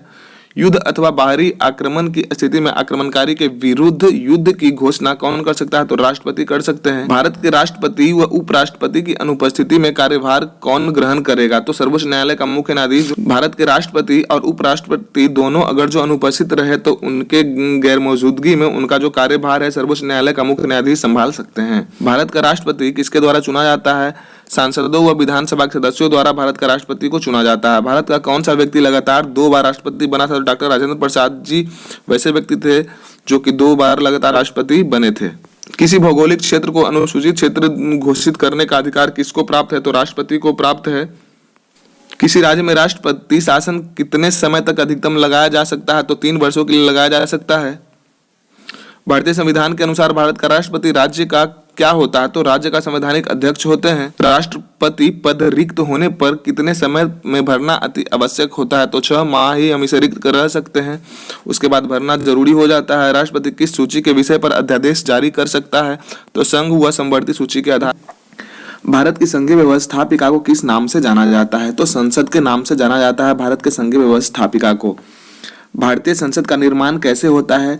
लोकसभा, राज्यसभा, राष्ट्रपति तीनों मिलकर भारतीय संसद का निर्माण करते हैं। संसद के किस सदन को प्रतिनिधि सभा कहा जाता है? तो लोकसभा को जो होता है प्रतिनिधि सभा के नाम से भी जानते हैं। साधारण विधेयक से संबंधित गतिरोध को दूर करने के लिए संसद के दोनों सदनों की संयुक्त बैठक कौन करते हैं? तो राष्ट्रपति जी करते हैं। संसद के दोनों सदनों का सत्रावसान होता है जो कौन करते हैं? तो राष्ट्रपति जी करते हैं सत्रावसान। संसदीय प्रणाली की कौन सी जो प्रथा है भारत की देन है? तो शून्यकाल की जो प्रथा है भारत की देन है। संविधान लागू होने के बाद सर्वप्रथम त्रिशंकु संसद का गठन कब हुआ था? तो 1989 में संविधान सभा का जो गठन होने के बाद जो है त्रिशंकु संसद का गठन किया गया था। मूल संविधान में मौलिक अधिकारों की संख्या कितनी थी? तो 7 थी। किस संवैधानिक संशोधन के तहत संपत्ति के अधिकार को मौलिक अधिकार से हटा दिया गया था? तो 44वें संविधान संशोधन के द्वारा जो कि 1978 में हुआ था। समता व समानता का अधिकार का वर्णन संविधान के किस अनुच्छेद में किया गया है? तो अनुच्छेद 14 से लेके अनुच्छेद 18 तक जो है समता का अधिकार का वर्णन किया गया है संविधान में। स्वतंत्रता का अधिकार का वर्णन किस अनुच्छेद में किया गया है? तो अनुच्छेद 19 से लेके अनुच्छेद 22 तक में किया गया है। शोषण के विरुद्ध अधिकार का उल्लेख किस अनुच्छेद में मिलता है? तो अनुच्छेद 23 से लेकर अनुच्छेद 24 तक में मिलता है। धार्मिक स्वतंत्रता का अधिकार का उल्लेख किस अनुच्छेद में दिया गया है? तो अनुच्छेद 25 से लेकर अनुच्छेद 28 तक में दिया गया है। संस्कृति और शिक्षा संबंधी अधिकार का उल्लेख संविधान के किस अनुच्छेद में मिलता है? तो अनुच्छेद 29 से लेकर अनुच्छेद 30 तक में मिलता है संस्कृति और शिक्षा संबंधी अधिकार का उल्लेख भारतीय संविधान में। संवैधानिक उपचारों का अधिकार का वर्णन किस अनुच्छेद में मिलता है? तो अनुच्छेद 32 में मिलता है। संवैधानिक उपचार का जो अधिकार है, डॉक्टर भीमराव अंबेडकर ने भारतीय संविधान के किस अनुच्छेद को संविधान का आत्मा कहा है? तो अनुच्छेद 32 को भारतीय संविधान में जो डॉक्टर भीमराव अंबेडकर हैं संविधान का आत्मा कहा है अनुच्छेद 32 को। संविधान के किस अनुच्छेद के तहत राष्ट्रपति देश का संवैधानिक प्रधान होता है? तो अनुच्छेद 52 के तहत जो होते हैं राष्ट्रपति देश के संवैधानिक प्रधान होते हैं अनुच्छेद 52। किस समिति की अनुशंसा पर 42वें संविधान संशोधन जो कि 1976 में हुआ था मौलिक कर्तव्य को भारतीय संविधान में जोड़ा गया था? तो सरदार स्वर्ण सिंह समिति के तहत जोड़ा गया था। भारतीय संविधान में मौलिक कर्तव्यों की संख्या कितनी है? तो 11 है। भारतीय संविधान के किस अनुच्छेद में कहा गया है कि भारत का एक महान्यायवादी होगा? तो अनुच्छेद 76 में ऐसा कहा गया है कि भारतीय संविधान में एक महान्यायवादी हो। कौन संसद के किसी भी सदन का सदस्य नहीं होते हुए भी दोनों सदनों की कार्यवाही में भाग ले सकते हैं? तो भारत का जो महान्यायवादी है संसद के किसी भी सदन का सदस्य नहीं होते हुए भी वह संसद के दोनों सदनों की कार्यवाही में भाग ले सकते हैं भारत के महान्यायवादी। ध्यान से देख लेंगे प्रश्नों को आप, बहुत ही महत्वपूर्ण प्रश्न है ये सब। भारत के महान्यायवादी की नियुक्ति कौन करता है? तो राष्ट्रपति जी करते हैं भारत के महान्यायवादी की नियुक्ति। भारत सरकार का सर्वप्रथम विधि अधिकारी कौन होता है? तो भारत का महान्यायवादी जो होता है भारत सरकार का सर्वप्रथम विधि अधिकारी महान्यायवादी होता है। भारत के महान्यायवादी का कार्यकाल कितने वर्षों का होता है? तो राष्ट्रपति जब तक चाहे जब तक वो अपने पद पर बने रह सकते। दोस्तों आप सबों के लिए लगातार मेहनत किया जा रहा है, तो प्रश्न अच्छे लगे तो लाइक और सब्सक्राइब अवश्य करें, दोस्तों के साथ में भी शेयर करें। राज्य का सर्वोच्च कानून अधिकारी कौन होता है? तो महाधिवक्ता जो होता है किसी भी राज्य का सर्वोच्च कानून अधिकारी होता है महाधिवक्ता। भारतीय संविधान के किस अनुच्छेद में राज्य के महाधिवक्ता की व्यवस्था की गई है? तो अनुच्छेद 165 में किसी भी राज्य का जो महाधिवक्ता होता है उसको व्यवस्था किया गया है अनुच्छेद 165 के तहत। राज्य के महाधिवक्ता की नियुक्ति किसके द्वारा की जाती है? तो राज्यपाल के द्वारा की जाती है। महाधिवक्ता की जो नियुक्ति होती है, महाधिवक्ता का कार्यकाल कितने वर्षों का होता है? तो 6 वर्ष या 65 वर्ष 24। भारतीय नियंत्रक एवं महालेखा परीक्षक का उल्लेख संविधान के किस अनुच्छेद में किया गया है? तो अनुच्छेद 148 से लेकर अनुच्छेद 51 तक में भारतीय नियंत्रक एवं महालेखा परीक्षक का उल्लेख किया गया है संविधान में। कौन सा अधिकारी सेवानिवृत्त होने के बाद भारत सरकार के अधीन कोई भी पद धारण नहीं कर सकता है? तो महाधिवक्ता जो है सही जवाब है इसका। भारत की न्याय व्यवस्था किस प्रकार की है? तो एकहरी और एकीकृत व्यवस्था है भारत का। राज्य विधानमंडल का उच्च सदन कौन सा होता है? तो विधान परिषद जो होता है राज्य विधानमंडल का उच्च सदन होता है। विधान परिषद के सदस्यों की संख्या उस राज्य के विधानसभा के सदस्यों की संख्या कितनी होती है? तो 1/3 होनी चाहिए। किसी भी अवस्था में विधान परिषद के सदस्यों की संख्या कम से कम कितना होना चाहिए? तो 40 से कम नहीं होना चाहिए। वर्तमान में भारत के कितने राज्य में विधान परिषद है? तो इसका सही जवाब 6 हो जाएगा, मिसप्रिंट कर दिया गया है। बिहार, उत्तर प्रदेश, कर्नाटक, महाराष्ट्र, आंध्र प्रदेश, तेलंगाना तथा जम्मू कश्मीर अब यूनियन टेरिटरीज में आ गया है, तो इसका जवाब 6 ही होगा। विधान परिषद का सदस्य बनने के लिए कम से कम कितनी आयु होनी चाहिए? तो 30 वर्ष होनी ही चाहिए आयु। विधान परिषद के सदस्यों का कार्यकाल कितने वर्षों का होता है? तो 6 वर्षों का कार्यकाल होता है। विधान परिषद के कितने सदस्य हर दूसरे वर्ष अवकाश ग्रहण कर लेते हैं? तो 1/3 जो सदस्य होते हैं विधान परिषद के हर दूसरे वर्ष अवकाश ग्रहण कर लेते हैं। का कार्यकाल 5 वर्षों का होता है, परंतु इससे पूर्व भी उसको विघटित करने का अधिकार किन्हें प्राप्त है? तो राज्यपाल को। किसी भी राज्य के विधानसभा में अधिक से अधिक कितने सदस्य हो सकते हैं? तो 500 सदस्य हो सकते हैं। किसी भी राज्य के विधानसभा में अधिक से अधिक 500 सदस्य हो सकते हैं। वह राज्य जिन्हें विशेष राज्य का दर्जा प्राप्त नहीं है में विधानसभा सदस्यों की संख्या कम से कम कितनी होगी? तो 60 होगी। संविधान के किस अनुच्छेद के तहत विधानसभा में जनसंख्या के आधार पर अनुसूचित जातियों और जनजातियों के लिए स्थान का आरक्षण किया गया है? तो अनुच्छेद 332 बिल्कुल ही सही जवाब हो जाएगा। विधानसभा में बैठक के लिए सदन के कुल सदस्यों का कितना उपस्थिति आवश्यक है? तो 1/10 जो है अति आवश्यक है। यूनियन टेरिटरीज दिल्ली और पुदुचेरी के मुख्यमंत्रियों की नियुक्ति कौन करता है? तो राष्ट्रपति जी करते हैं, और अन्य सभी जो है उनकी मुख्यमंत्री का नियुक्ति है राज्यपाल के द्वारा किया जाता है। दिल्ली व पुदुचेरी का मुख्यमंत्री किसके प्रति उत्तरदायी होता है? तो राष्ट्रपति के प्रति उत्तरदायी होता है। राष्ट्रीय जलमार्ग, परिवार नियोजन, जनसंख्या नियंत्रण, समाचार पत्र, कारखाना, शिक्षा, आर्थिक तथा सामाजिक योजना आदि विषय जो है किस सूची के अंतर्गत आती है? तो समवर्ती सूची के अंतर्गत आती है। समवर्ती सूची इसका मतलब जो है राज्य और जो केंद्र है दोनों इस पे नियम बना सकते हैं। लोक सेवा, कृषि, वन, कारागार, भू राजस्व, लोक व्यवस्था, पुलिस, लोक स्वास्थ्य, क्रय विक्रय एवं सिंचाई आदि विषय किस सूची के अंतर्गत आते हैं? तो राज्य सूची के अंतर्गत आते हैं। इसका मतलब यह है कि राज्य सरकार इस पर कानून बना सकता है। अंतर्राष्ट्रीय संधि, युद्ध, सीमा शुल्क, जनगणना, विदेशी ऋण प्रसारण, टेलीफोन, विदेशी व्यापार, रेल, वायु एवं जल परिवहन आदि विषय में किस सूची के अंतर्गत आते हैं? ये सब तो संघ सूची के अंतर्गत आते हैं। इसका मतलब ये है कि सिर्फ केंद्र ही इस पे नियम और कानून बना सकता है। राष्ट्र हित के लिए राज्य सूची से संबंधित किसी भी मामले में कानून बनाने की शक्ति संसद को किस अनुच्छेद के तहत प्राप्त है? तो अनुच्छेद 249 के तहत प्राप्त है। सन 1983 ईस्वी में केंद्र सरकार द्वारा गठित 3 सदस्यीय सरकारीय आयोग का संबंध किससे है? तो केंद्र राज्य संबंध से संबंधित। राष्ट्रपति किस अनुच्छेद के अंतर्गत केंद्र व राज्यों के बीच समन्वय स्थापित करने के लिए एक अंतर्राज्य परिषद की स्थापना कर सकते हैं? तो अनुच्छेद 263 के तहत ऐसा किया जा सकता है। पहली बार अंतर्राज्य परिषद की स्थापना कब की गई थी? तो जून 1990 में की गई थी। अंतर्राज्य परिषद की बैठक की अध्यक्षता कौन करता है? तो प्रधानमंत्री जी करते हैं। अंतर्राज्य परिषद की बैठक की अध्यक्षता प्रधानमंत्री जी करते हैं। अंतर्राज्य परिषद की बैठक वर्ष में कितनी बार की जा सकती है? तो 3 बार की जा सकती है। अंतर्राज्य परिषद की जो बैठक है वर्ष में 3 बार ही की जा सकती है। योजना आयोग के जगह पर नीति आयोग की स्थापना कब की गई थी? तो 1 जनवरी 2015 को की गई थी। कौन सी संस्था भारत सरकार के थिंक टैंक के रूप में कार्य करती है? तो नीति आयोग जो है भारत के थिंक टैंक के रूप में कार्य करती है। नीति आयोग का अध्यक्ष कौन होते हैं? तो प्रधानमंत्री होते हैं। नीति आयोग के अध्यक्ष जो होते हैं प्रधानमंत्री होते हैं।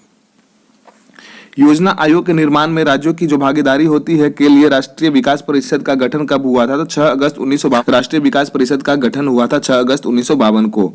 राष्ट्रीय विकास परिषद का अध्यक्ष कौन होता है? तो प्रधानमंत्री होते हैं। जो राष्ट्रीय विकास परिषद के जो अध्यक्ष होते हैं प्रधानमंत्री होते हैं। किसने राष्ट्रीय विकास परिषद को सुपर कैबिनेट की संज्ञा दी थी? तो के संथानम जो थे राष्ट्रीय विकास परिषद को सुपर कैबिनेट की संज्ञा दी थी। संविधान के किस अनुच्छेद में वित्त आयोग के गठन का प्रावधान किया गया है? तो अनुच्छेद 280 में संविधान में वित्त आयोग का जो गठन का प्रावधान किया गया है अनुच्छेद 280 में। प्रथम वित्त आयोग का गठन कब किया गया था? तो 1951 ईस्वी में प्रथम बार वित्त आयोग का गठन किया गया था। 1951 ईस्वी में प्रथम वित्त आयोग की अवधि क्या थी? तो 1952 से लेकर 1957 तक थी।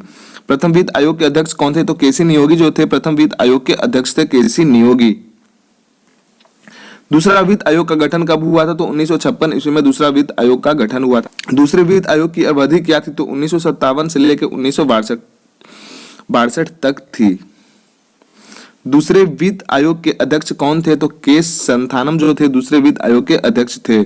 वित्त आयोग का गठन कौन करता है? तो भारत का जो राष्ट्रपति होते हैं वित्त आयोग का गठन करते हैं।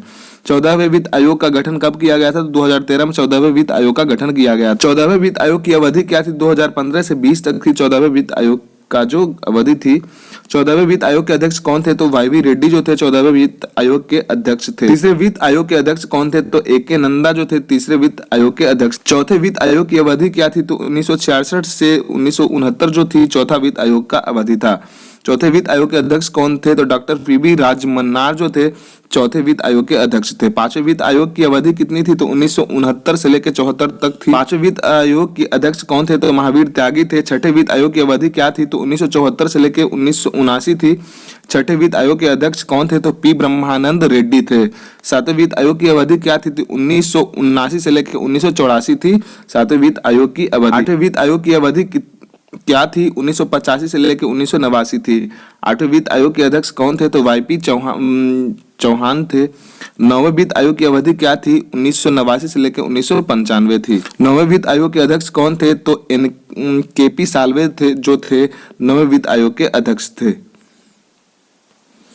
10वें वित्त आयोग की अवधि क्या थी? तो 1995 से लेकर 2000 थी।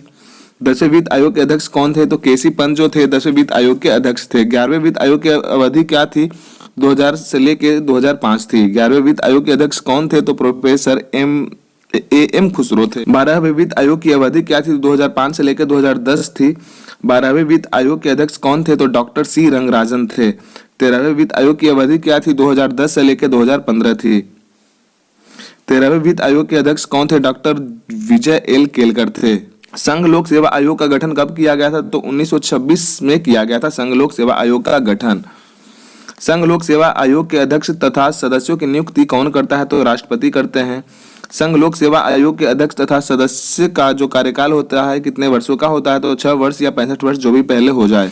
राज्य लोक सेवा आयोग के अध्यक्ष तथा सदस्यों की नियुक्ति कौन करता है? तो राज्यपाल करते हैं। राज्य लोक सेवा आयोग के अध्यक्ष तथा सदस्यों के कार्यकाल कितने वर्षों का होता है? तो 6 वर्ष या 62 वर्ष जो भी पहले हो जाए। भारतीय निर्वाचन आयोग की स्थापना कब की गई थी? तो 25 जनवरी 1950 को की गई थी। आज का अंतिम प्रश्न है, विभिन्न राजनीतिक दलों को मान्यता प्रदान करने का जो अधिकार होता है किसे है? तो भारतीय निर्वाचन आयोग को इसका जो अधिकार प्राप्त है। विभिन्न राजनीतिक दलों को मान्यता प्रदान करने का अधिकार किसे है? तो भारतीय निर्वाचन आयोग को जो है मान्यता प्राप्त है।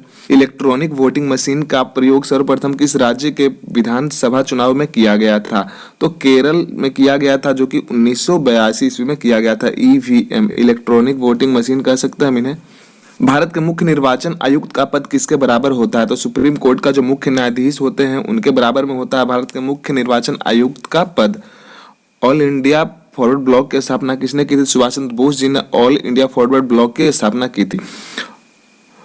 ऑल इंडिया फॉरवर्ड ब्लॉक का चुनाव चिन्ह क्या था? तो शेर था। ऑल इंडिया फॉरवर्ड ब्लॉक का जो चिन्ह था शेर था। ऑल इंडिया फॉरवर्ड ब्लॉक की स्थापना कब की गई थी? तो 1939 ईस्वी में। वर्तमान में भारत में मान्यता प्राप्त राष्ट्रीय राजनीतिक दलों की संख्या कितनी है? तो 8 है। Indian National Congress, Nationalist Congress Party, All India Trinamool Congress और Communist Party of India, Communist Party of India, Marxist National People's Party और बहुजन समाज पार्टी तथा Bharatiya Janata Party. Communist Party of India का चुनाव चिन्ह क्या है? तो हंसिया और बाली जो है कम्युनिस्ट पार्टी ऑफ इंडिया का चुनाव चिन्ह है हंसिया और बाली। नेशनलिस्ट कांग्रेस पार्टी का चुनाव चिन्ह क्या है? तो घड़ी है। बहुजन समाज पार्टी का चुनाव चिन्ह जो है क्या है? तो हाथी है। कम्युनिस्ट पार्टी ऑफ इंडिया का चुनाव चिन्ह क्या है? हंसिया, हथौड़ा और तारा है। अब तक कितनी बार परिसीमन आयोग का गठन हो चुका है? तो 4 बार परिसीमन आयोग का गठन किया जा चुका है। ईस्वी को देख लेते हैं। 1952, 1962, 1973 और 2002 में परिसीमन आयोग का गठन किया जा चुका है। 84वें संविधान संशोधन अधिनियम 2001 के द्वारा किस वर्ष तक लोकसभा विधानसभा की सीटों की संख्या में हुई वृद्धि या कमी नहीं की जा सकती? तो 2026 तक नहीं की जा सकती है वृद्धि या फिर कमी। संसद के प्राक्कलन समिति में कुल कितने सदस्य होते हैं? तो 30 सदस्य होते हैं। सभी लोकसभा के सदस्य होते प्राक्कलन समिति में। प्राक्कलन समिति के सदस्यों का कार्यकाल कितने वर्षों का होता है? तो 1 वर्षों का होता है। जो प्राक्कलन समिति के जो सदस्य होते हैं उनका कार्यकाल 1 वर्षों का होता है। संसद के लोक लेखा समिति में सदस्यों की कुल संख्या कितनी होती है? तो 22 होती है, जो कि 15 लोकसभा से लिए गए होते हैं और 7 जो होते हैं राज्यसभा से लिए गए होते हैं। प्राक्कलन समिति की जुड़वा बहन किसे कहा जाता है? तो लोक लेखा समिति को प्राक्कलन समिति की जुड़वा बहन के नाम से जाना जाता है। राज्यसभा के सभापति और उपसभापति के बारे में उल्लेख संविधान के किस अनुच्छेद में मिलता है? तो अनुच्छेद 89 में मिलता है। संविधान के किस अनुच्छेद में धन विधेयक से संबंधित उल्लेख किया गया है? तो अनुच्छेद 10 में धन विधेयक का उल्लेख किया गया है संविधान के अनुच्छेद 110 में। संसद के अवकाश यानी सत्र नहीं चलने की स्थिति में राष्ट्रपति को अध्यादेश जारी करने का अधिकार किस अनुच्छेद में मिलता है? तो अनुच्छेद 123 में मिलता है। संविधान के किस अनुच्छेद के तहत राष्ट्रपति द्वारा नियंत्रक एवं महालेखा परीक्षक की नियुक्ति की जाती है? तो अनुच्छेद 148 के तहत की जाती है। संसद के द्वारा पारित विधेयक राष्ट्रपति द्वारा स्वीकृत या फिर अस्वीकृत का उल्लेख किस अनुच्छेद में किया गया है? तो अनुच्छेद 111 में किया गया है। राज्य की विधायिका द्वारा पारित विधेयक राज्यपाल द्वारा स्वीकृत या फिर अस्वीकृत का उल्लेख किस अनुच्छेद में मिलता है? तो अनुच्छेद 200 में मिलता है। सभी राज्यों के लिए उच्च न्यायालय की व्यवस्था का प्रावधान किस अनुच्छेद में किया गया है? तो अनुच्छेद 214 में किया गया है। संविधान के किस अनुच्छेद के तहत राज्यपाल उच्च न्यायालय के परामर्श से जिला न्यायाधीशों की नियुक्ति करता है? तो अनुच्छेद 233 के तहत किया जाता है। संविधान के किस अनुच्छेद के तहत संसद संपूर्ण देश के किसी भाग के लिए कानून बना सकता है? तो 245 जो है, अनुच्छेद 245 के अंतर्गत जो संसद है संपूर्ण देश में किसी भी भाग के लिए कानून बना सकता है। केंद्र द्वारा राज्यों की सहायक अनुदान दिए जाने का प्रावधान संविधान के किस अनुच्छेद में है? तो अनुच्छेद 275 में है। संघ एवं राज्यों के लिए लोक सेवा आयोग की स्थापना करने का जो प्रावधान है संविधान के किस अनुच्छेद में मिलता है? तो अनुच्छेद 315 में मिलता है। दोस्त, प्रश्न अच्छे लग रहे हो तो लाइक और सब्सक्राइब अवश्य करें, अपने दोस्तों के साथ में शेयर भी करें। संघ एवं राज्यों के लिए लोक सेवा आयोग की स्थापना करने का प्रावधान संविधान के किस अनुच्छेद में मिलता है? तो अनुच्छेद 315 में मिलता है। लोक सभा तथा विधानसभा में वयस्क मताधिकार के आधार पर चुनाव कराने का प्रावधान किस अनुच्छेद में किया गया है? तो अनुच्छेद 326 में किया गया है। लोकसभा में अनुसूचित जातियों एवं जनजातियों के लिए आरक्षण का उल्लेख किस अनुच्छेद में किया गया है? तो अनुच्छेद 330 में किया गया है। एंग्लो इंडियन समुदाय से लोकसभा में मनोनीत करने का प्रावधान जो है किस अनुच्छेद में किया गया है? तो अनुच्छेद 331 में किया गया है। अनुसूचित जातियों और जनजातियों का विधानसभा में आरक्षण का प्रावधान जो है संविधान के किस अनुच्छेद में किया गया है? तो अनुच्छेद 332 में किया गया है।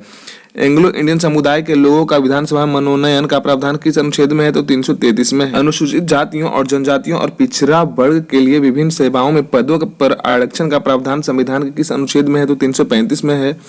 ध्यान से देखेंगे आप लोग प्रश्नों को, प्रश्न बहुत ही महत्वपूर्ण है। राष्ट्रीय अनुसूचित जाति आयोग के गठन का प्रावधान किस अनुच्छेद में किया गया है? तो अनुच्छेद 338 के अंतर्गत किया गया है। पिछड़े वर्ग आयोग के गठन का प्रावधान किस अनुच्छेद में किया गया है? तो अनुच्छेद 338 के अंतर्गत किया गया है। संविधान के किस अनुच्छेद में यह वर्णन है कि संसद राष्ट्रपति, राज्यसभा तथा लोकसभा से मिलकर बनती है? तो अनुच्छेद 79 के तहत कहा गया है कि जो संसद है राष्ट्रपति, राज्यसभा तथा लोकसभा से मिलकर बनी हुई होती है। राज्यसभा का सभापति और उपसभापति का उल्लेख संविधान के किस अनुच्छेद में मिलता है? तो अनुच्छेद 89 में मिलता है। प्रधानमंत्री पद पर रहते हुए किस प्रधानमंत्री की मृत्यु भारत से बाहर हुई थी? तो लाल बहादुर शास्त्री की मृत्यु हो गई थी प्रधानमंत्री पद पर रहते हुए ही 11 जनवरी 1966 को ताशकंद में हो गया। अब तक के सबसे अधिक उम्र में भारत के प्रधानमंत्री कौन बने हैं? तो मोरारजी देसाई, जो कि 80 वर्ष की उम्र में प्रधानमंत्री बने थे। प्रथम अमेरिकी राष्ट्रपति कौन थे जिन्होंने भारतीय संसद में बोला है? तो डी आइजनहॉवर, जो कि 1959 में थे। किस संविधान संशोधन के तहत 1951 ईस्वी की जनगणना के आधार पर लोकसभा में प्रतिनिधित्व को पुनः व्यवस्थित किया गया था? तो दूसरा संविधान संशोधन, जो कि 1952 में हुआ था। किस संवैधानिक संशोधन के तहत अंतर्राज्यीय बिक्री कर के अंतर्गत कुछ वस्तुओं पर केंद्र को कर लगाने का अधिकार दिया गया है? तो छठा संवैधानिक संशोधन, जो कि 1956 में किया गया था। किस संवैधानिक संशोधन के तहत भाषाई आधार पर राज्यों का पुनर्गठन किया गया है? तो सातवां संवैधानिक संशोधन, जो कि 1956 में किया गया था। इसी के अंतर्गत जो है भाषाई आधार पर राज्यों का पुनर्गठन किया गया था, सातवां संवैधानिक संशोधन 1956 के द्वारा। किस संवैधानिक संशोधन के तहत दादरा और नागर जो हवेली को भारत में शामिल कर उसे केंद्रशासित प्रदेश का दर्जा दिया गया था? तो 10वां संवैधानिक संशोधन, जो कि 1961 में हुआ था। किस संवैधानिक संशोधन के तहत प्रथम अनुसूची में संशोधन कर गोवा तथा दमन एवं दीव को भारत में केंद्र शासित प्रदेश के रूप में शामिल किया गया था? तो 12वां संवैधानिक संशोधन, जो कि 1962 में हुआ था। किस संवैधानिक संशोधन के तहत नागालैंड को पूर्ण राज्य का दर्जा प्राप्त किया गया? तो 13वां संवैधानिक संशोधन जो कि 1962 की संवैधानिक संशोधन के तहत हिमाचल प्रदेश, मणिपुर, त्रिपुरा, गोवा एवं दमन एंड दीव तथा पुदुचेरी में विधानपालिका एवं मंत्रिपरिषद की स्थापना की गई थी। तो 14वां संवैधानिक संशोधन जो कि 1963 में हुई थी। किस संवैधानिक संशोधन के तहत पुदुचेरी को केंद्र शासित प्रदेश के रूप में भारत में शामिल किया गया? तो 14वां संवैधानिक संशोधन 1963 में किया गया। किस वर्ष संविधान में 15वां संशोधन करके हाई कोर्ट के न्यायाधीशों की सेवानिवृत्ति की आयु 60 वर्ष से बढ़ाकर 62 वर्ष कर दी गई? तो 1963 में की गई थी। 60 से बढ़ाकर 62 वर्ष मुख्य न्यायाधीशों की सेवानिवृत्ति। इस संवैधानिक संशोधन के तहत शपथ ग्रहण के अंतर्गत मैं भारत की स्वतंत्रता एवं अखंडता का बनाए रखूंगा वाक्य को जोड़ा गया था। तो 16वां संवैधानिक संशोधन जो कि 1963 में हुआ था। दोस्त वर्ष संविधान संशोधन में 18वां संशोधन करके पंजाब का भाषाई आधार पर पुनर्गठन करते हुए पंजाबी भाषी क्षेत्र को पंजाब एवं हिंदी भाषी क्षेत्र को हरियाणा के रूप में गठित किया गया। तो 1966 में किया गया था। 1966 में किस संवैधानिक संशोधन के तहत चुनाव आयोग के अधिकारों में परिवर्तन कर उच्च न्यायालयों को चुनाव याचिका सुनने का अधिकार दिया गया था? तो 19वां संवैधानिक संशोधन में किया गया था। किस संवैधानिक संशोधन के तहत असम से अलग करके एक नया राज्य मेघालय बनाया गया? तो 42वां संविधान संशोधन कर जो कि 1969 में हुआ। असम से अलग करके एक राज्य बनाया गया था जो कि मेघालय था। किस संवैधानिक संशोधन के तहत संसद को यह शक्ति दिया गया है कि वह संविधान के किसी भी भाग में संशोधन कर सकता है? तो 24वां संवैधानिक संशोधन जो कि 1971 में किया गया था। किस वर्ष 27वां संशोधन करके मिजोरम तथा अरुणाचल प्रदेश को केंद्र शासित प्रदेश के रूप में स्थापित किया गया था? तो 1971 में। किस संवैधानिक संशोधन के तहत लोकसभा सदस्यों की संख्या 525 से बढ़ाकर 545 कर दी गई थी? तो 31वां संविधान संशोधन जो कि 1973 में किया गया था, जिसमें लोकसभा की जो सीट थी उसको 525 से बढ़ा के 545 कर दी गई थी। इसमें कुछ डिटेल्स दिया गया है। इसी संशोधन के तहत केंद्र शासित प्रदेशों को लोकसभा में प्रतिनिधित्व 25 से घटाकर 20 कर दिया गया था। किस संवैधानिक संशोधन के तहत सिक्किम को भारत का 22वां राज्य बनाया गया? तो 36वां संवैधानिक संशोधन जो कि 1975 में किया गया था। किस संवैधानिक संशोधन के तहत राज्य लोक सेवा आयोग के सदस्यों की सेवानिवृत्ति की आयु 60 वर्ष से बढ़ाकर 62 वर्ष कर दी गई थी? तो 41वां संवैधानिक संशोधन जो कि 1976 में किया गया था। किस संवैधानिक संशोधन के तहत संविधान की प्रस्तावना में समाजवादी, धर्मनिरपेक्ष एवं एकता और अखंडता आदि शब्द जोड़े गए थे? तो 42वां संवैधानिक संशोधन जो कि 1976 में हुआ था। किस संवैधानिक संशोधन के तहत 10 मौलिक कर्तव्यों को अनुच्छेद 51 क के अंतर्गत जोड़ा गया? तो 42वां संवैधानिक संशोधन 1976 इसका सही जवाब हो जाएगा। किस संशोधन के तहत यह निर्धारित किया गया कि राष्ट्रपति मंत्रिपरिषद एवं उसके प्रमुख प्रधानमंत्री की सलाह के अनुसार कार्य करेगा? तो 42वां संवैधानिक संशोधन जो कि 1976 में किया गया था। किस संवैधानिक संशोधन को मिनी संविधान के रूप में भी जाना जाता है? तो 42वां संविधान संशोधन जो कि 1976 में किया गया था, इसे मिनी संविधान के रूप में भी जाना जाता है। किस संवैधानिक संशोधन के तहत शिक्षा तथा जनसंख्या नियंत्रण आदि विषयों को राज्य सूची से समवर्ती सूची के अंतर्गत लाया गया? तो 42वां संविधान संशोधन जो कि 1976 में। किस संवैधानिक संशोधन के तहत राष्ट्रीय आपातकाल लागू करने के लिए आंतरिक अशांति के स्थान पर सैन्य विद्रोह का आधार रखा गया? तो 44वां संवैधानिक संशोधन जो कि 1978 में किया गया था। किस संवैधानिक संशोधन के तहत संपत्ति के अधिकार को मौलिक अधिकारों के भाग से हटाकर कानूनी अधिकारों के श्रेणी में रख दिया गया था? तो 44वां संवैधानिक संशोधन जो कि 1978 ईस्वी में किया गया था। किस संवैधानिक संशोधन के तहत लोकसभा तथा राज्यसभा की अवधि जो है 6 वर्ष से घटाकर 5 वर्ष कर दी गई थी? तो 44वां संविधान संशोधन जो कि 1978 में किया गया था। किस संवैधानिक संशोधन के तहत मिजोरम को पूर्ण राज्य का दर्जा दिया गया था? तो 53वां संवैधानिक संशोधन जो कि 1986 बिल्कुल ही सही जवाब हो जाएगा। किस संवैधानिक संशोधन के तहत अरुणाचल प्रदेश को राज्य का दर्जा दिया गया? तो 55वां संवैधानिक संशोधन जो कि 1986 में किया गया था। किस संवैधानिक संशोधन के तहत गोवा को राज्य का दर्जा दिया गया? तो 56वां संवैधानिक संशोधन जो कि 1987 में किया गया था, बिल्कुल ही सही जवाब है। 1991 में कौन सा संवैधानिक संशोधन करके दिल्ली को राष्ट्रीय राजधानी बनाया गया?